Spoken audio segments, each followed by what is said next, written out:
추석 연휴가 지나면 무척 바빠지는 곳 가운데 하나가 변호사 사무실입니다. 명절엔 가족이 한데 모여서 웃음꽃을 피우기도 하지만 이런저런 갈등으로 가족이나 이웃과 다툼이 생기곤 하는데요.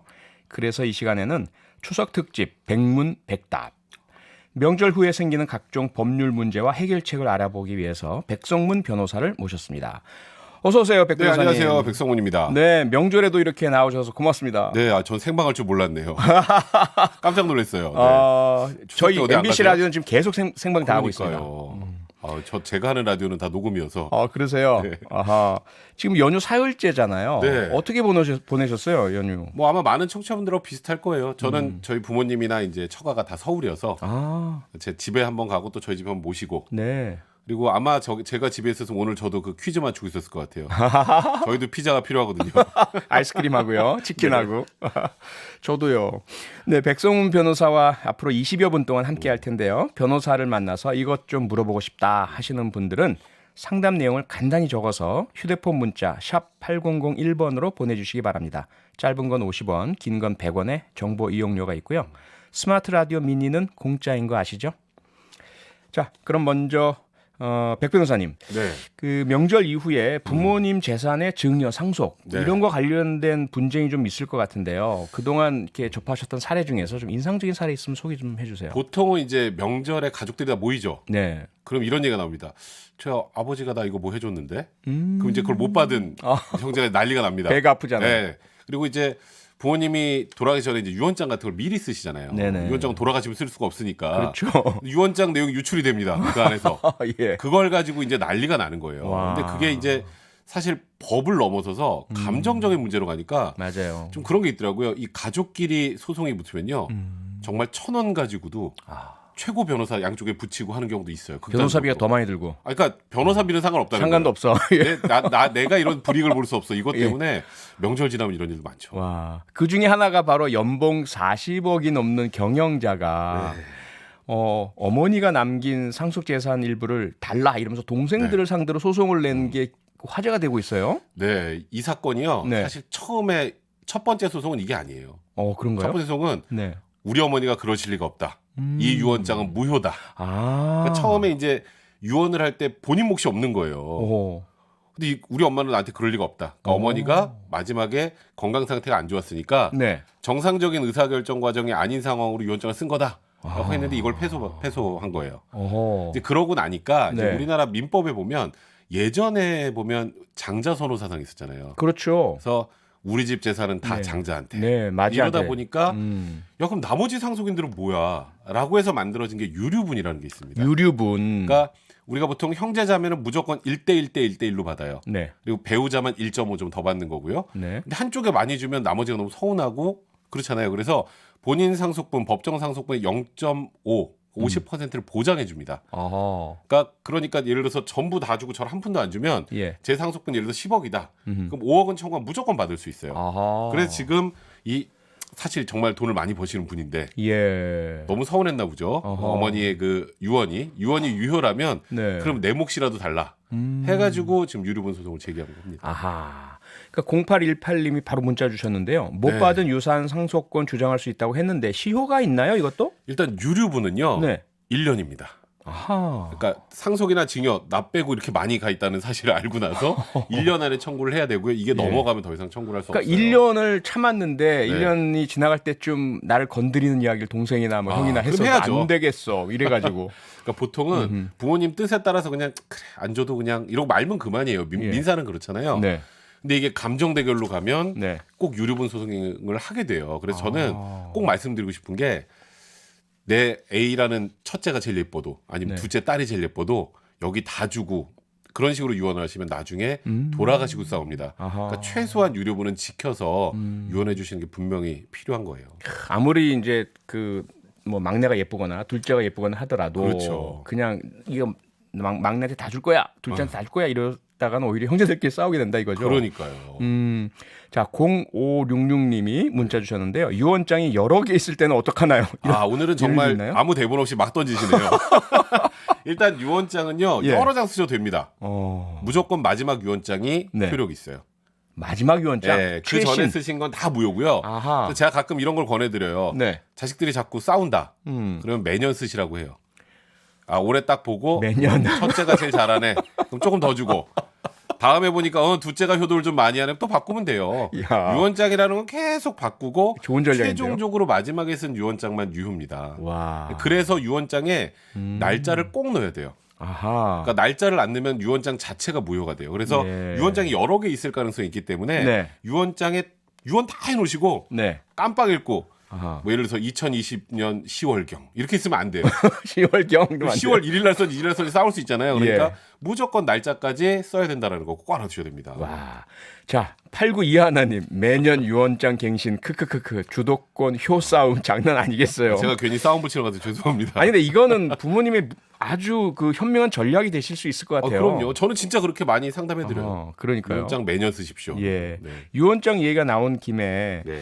그냥 날짜만이 아니라 네. 유언장이라고 해서 다 효력이 있는 건 아니잖아요. 그렇죠. 뭔가 유언장의 효력을 갖추려면 뭐가 들어가야 된다. 이 기본적인 조건이 있지 않나요? 일단 유언장 우리나라에서는 굉장히 엄격합니다. 5가지 유언장 외에 다른 유언장은 아무 일단 효력이 없는데 네. 그걸 제가 일일이 다 설명드리면 너무 오래 걸리니까 예. 제일 많이 하시는 게 직접 쓰시는 거. 그걸 직접 자필 증서연 자필로. 유언이라고 합니다. 아. 또 하나는 이제 공증 받는다고 하잖아요. 공증, 예. 공정 증서연 유언 2가지가 있는데 예. 사실 공정 증서연 유언은 제가 설명드릴 필요가 없어요. 공증 사무실 가면서 알아서 해주니까. 네. 근데 자필 증서연 유언할 때 맨 먼저 실수하시는 게 내가 죽으면 나를 네 할아버지 옆에 묻어달라. 이거는 유언이 아닙니다. 이거 유언이라고 생각하시는데 예. 이건 유지고요. 유지. 유언은 오롯이 재산적인 문제만 들어가 있어야 돼요. 아하. 일단 첫 번째 그게 있어야 되고 네. 그 다음에 말씀드렸던 것처럼 어디서 썼는지 아. 그 다음에 며칠 날 썼는지 예. 그리고 본인 서명 날인까지 다 하셔야 됩니다. 어허. 그리고 가끔 이런 분들이 있어요. 아 내가 나이 먹어서 이제 내가 드디어 워드를 배웠어. 네. 그래서 이제 막 이제 워드를 컴퓨터로 유언장을 막. 쓰십니다. 어. 어떻게 될까요? 그거는 효력이 없겠죠. 그렇죠. 자필이라 그랬잖아요. 네. 워드 배웠다고 워드로 쓰시면 그게 무효니까 아. 절대로 직접 하실 거면 손으로 쓰셔야 된다는 사실 거기까지 알려드리면 될 것 같습니다. 네. 자, 그러면 손으로 쓰는 것보다 더 확실한 게 있잖아요. 요즘은 뭐 다들 어르신들도 휴대폰 쓰시니까 그렇죠. 휴대폰으로 영상으로 네. 자, 나는 몇월 며칠 몇 시에 유언을 남긴다. 네. 뭐 내 차는 누구 가지고 뭐 재산은 누구 가지고 그렇죠. 이렇게 하는 건 어떤가요? 사실 그게 제일 확실할 것 같죠. 네, 그러게요. 제 생각에도 그래요. 그게 제일 확실해요. 그러니까요. 그런데 우리나라 이 유언에 관련된 법이 만들어졌을 땐 예. 휴대폰이 세상에 없었을 때입니다. 그 법이 만들어졌을 땐 그렇겠죠. 그렇죠. 당연히. 그래서 예. 이 5가지 유언 안에는 당연히 스마트폰으로 하는 유언은 없어요.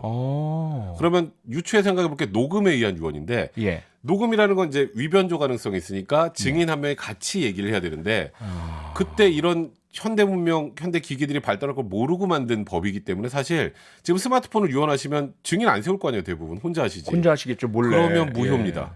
예. 그래요? 네, 그래서요, 사실 지금은 의원이 아니시지만 네. 저는 국회의원분들이 제일 빨리 해줘야 되는 게 이 유언 현대화할 필요 있다고 생각을 하거든요. 아, 그렇죠. 지금 이렇게 과학이 발전을 했는데 예. 사실 우리나라 헌법도 스마트폰을 모르잖아요. 네네. 그죠? 그렇죠, 그렇죠. 근데 민법도 대부분 지금 우리 휴대폰이라는 걸 모릅니다. 아하. 이런 게 바뀌었으면 유언하는 방식도 변화를 줘야 돼요. 근데 지금 현 시점에 국회의원분들이 일을 열심히 안 해서 법이 계속 가면 스마트폰으로 하시는 유언은 무효라는 무효가 사실 되고. 알려드려야 될 것 같네요. 예. 근데 사실은 스마트폰 뭐 말씀하셨지만 형법은 알잖아요. 네. 그동안 너무 그런 촬영 범죄들이 많으니까. 그렇죠. 근데 네.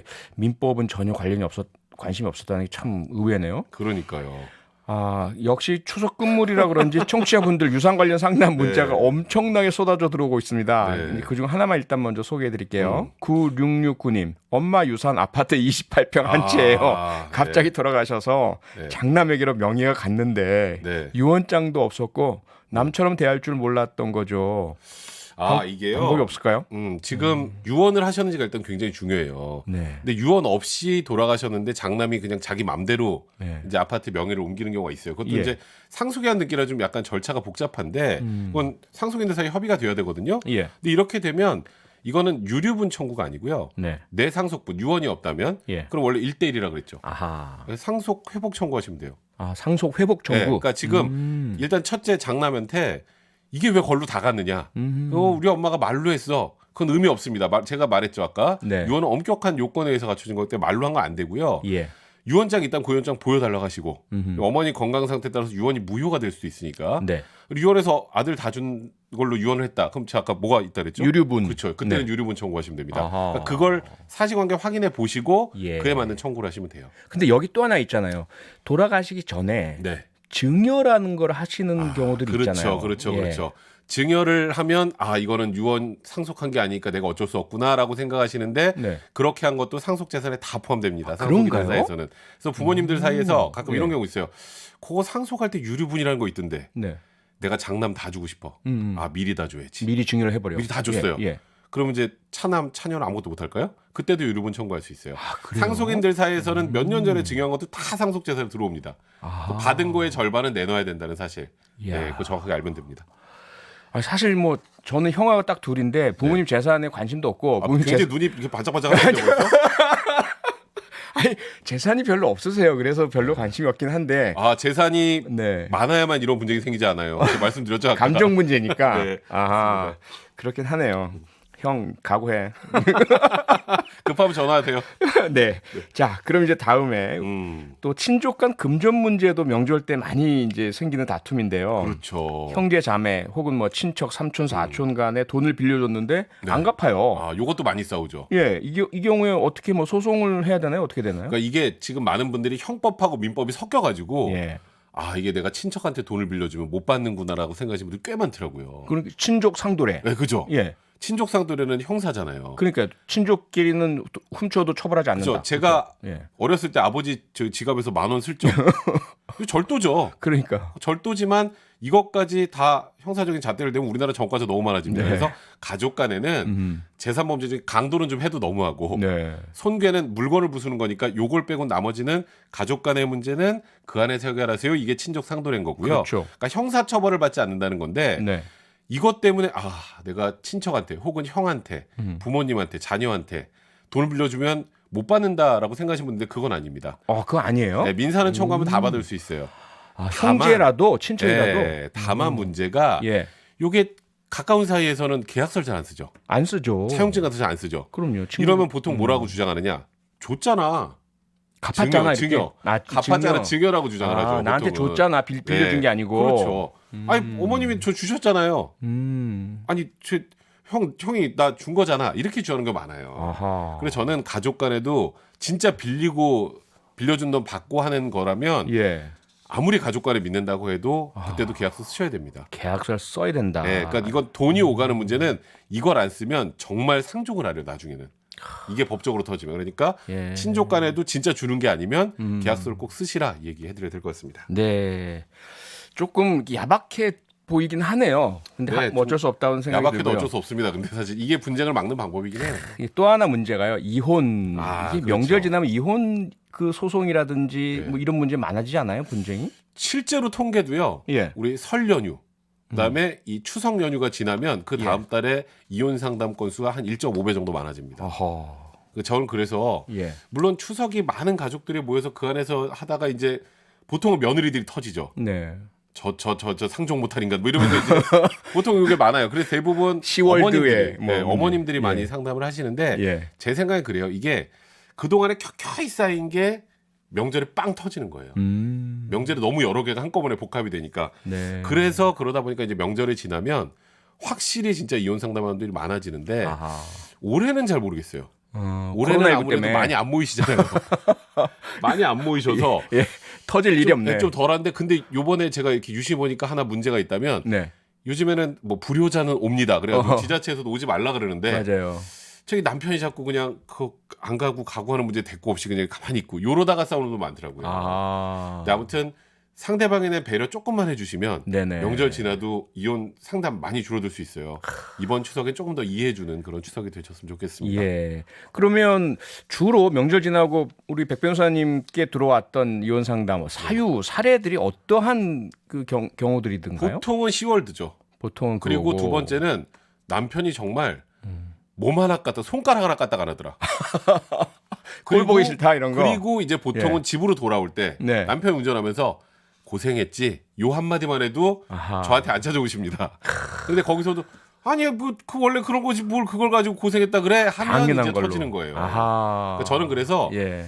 그 남편들도 가끔 이런 경우 있어요.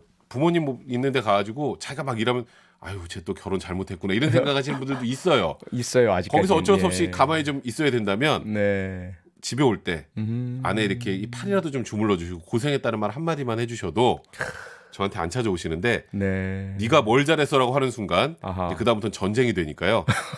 정말 그러지 않으셔야 될 것 같아요. 예. 사랑과 전쟁이라는 그 옛날 없어진 드라마가 생각이 나네요. 자, 막간을 이용해서 청취자분들의 문자 한번 상담 좀 부탁드리겠습니다. 7804님께서요. 부모님이 가지고 계셨던 빚도 자식들이 나눠서 갚아야 하는 건가요? 이것도 많이 궁금해하시는데요. 예. 이제 빚도 있고 재산도 있다고 한번 가정을 해볼게요. 네. 그러면 이제 부모님이 돌아가시면 상속을 받겠죠. 그렇죠. 그래서 당연히 빚은 저 재산이 있다면 갚아야 돼요. 부모님 재산으로. 아. 근데 빚만 남았어요. 예. 원칙적으로 빚도 상속이 됩니다. 네. 하지만 여기 그게 있죠. 빚의 대물림이라는 건 정말 큰 문제잖아요. 그럼요. 그래서 우리 법에는 상속 포기, 상속 포기. 네, 상속 한정승이라는 게 있어요. 그래서 한정승이면 부모님이 있는 돈 물려준 돈하고 빚하고 좀 애매해요. 네. 그럴 때 한정승인을 해버리면 부모님의 물려주신 재산을 갖고 갚고 더 빚이 많으면 더 안 갚아도 됩니다. 아하. 빚을 갖고 좀 남았어요. 그럼 가져도 돼요. 그래서 네. 요즘엔 상속 포기를 안 하고 대부분 한정승이라는 방식으로 한정승인. 하시면 됩니다. 예. 자, 김재철님은요. 가족끼리 화투 치는 건 법에 걸리나요? 아, 요거는 그때 달라요. 판돈의 크기에 따라. 그러니까 판돈의 크기, 예. 그러니까 우리가 보통 이러죠. 일시오락의 정도까지는 벌하지 않는다고 돼 있는데, 그렇죠. 여기 참 애매해요. 일시오락의 정도. 네. 그럼 점 100은 괜찮고 점 200은 안 되나? 그거는 아니고요. 네. 보통 당사자들이 어떤 사이인지, 이 돈을 따서 뭘 하는지, 예. 그리고 얼마나 자주 치는지, 얼마나 오래 쳤는지, 예. 그 다음에 이 사람의 경제 상황에서 이 돈을 잃었을 때 내가 경제 생활이 어려워져요. 이러면 보통 도박을 인정을 하는데 예. 명절에 진짜 가족들 둘러 모여서 이 고스톱 치고 나서 이제 피자 시켜 먹고 네. 요런 것까지는 도박죄에 해당하지 않습니다. 아하. 그렇군요. 예. 백성준님은요. 우리 사촌형과 이름이 똑같은 백성문 변호사님 감사. 이 백시문 중에서 이게. 저희는 주셨네요. 수원백시 하나밖에 없는데 저희 또 친척분이시네요. 네. 예. 벌써 시간이 다 됐어요. 오늘 그러니까요. 명절 특집으로 백문백답 진행해 봤는데요. 청취자 여러분들의 문자가 쏟아져 들어왔습니다. 다 상담 못 해드려서 좀 죄송하고요. 다음 기회에 백 네. 변호사님 시간 좀 더 내주세요. 네, 알겠습니다. 네. 또 부르면 와야죠, 저는. 아이 그럼요. 고맙습니다. 네, 네. 오늘 지금까지 백성문 변호사였습니다. 고맙습니다. 감사합니다. 평일 저녁 6시 5분에 여러분을 찾아갑니다. MBC 라디오 표창원의 뉴스 하이킥.